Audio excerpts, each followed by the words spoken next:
It's one of the deadliest times to drive.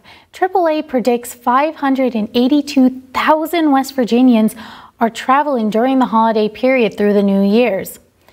That's about a third of the state's population, and 90% travel by car. Newswatch reporter Jillian Risberg has more information about how to stay safe on the roads. On this New Year's weekend, be sure you stay focused on the road, even though hours out there driving back from holiday festivities can get difficult. Go ahead and stop if you need to. It also gives you a break mentally so that you hopefully are more refreshed when you get back behind the wheel. If you can, start your trip back in the morning so that maybe you can beat some of that traffic.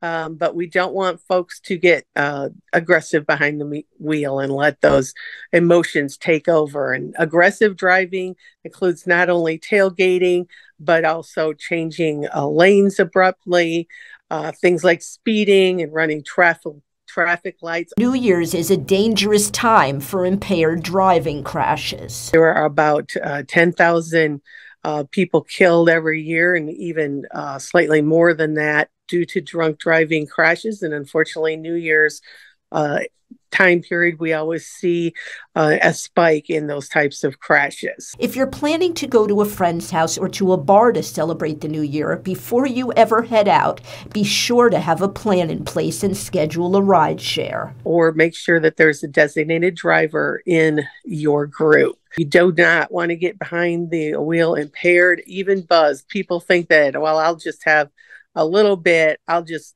be fine. No, buzz driving is also driving impaired. And if you're hosting a New Year's get-together, Hawkins recommends festive non-alcoholic drinks in addition to alcoholic drinks for your guests. Gives those who are designated drivers the opportunity to still take part in that New Year's celebration, but they don't have to worry about getting home and possibly getting behind the wheel impaired. According to Hawkins, New Year's is a perfect storm for trouble and drunk driving crashes. People tend to think, if I live in a rural area with not a lot of traffic and I drive slowly, I can get home. That is just dangerous thinking. And that's thinking that often comes about after the party has started.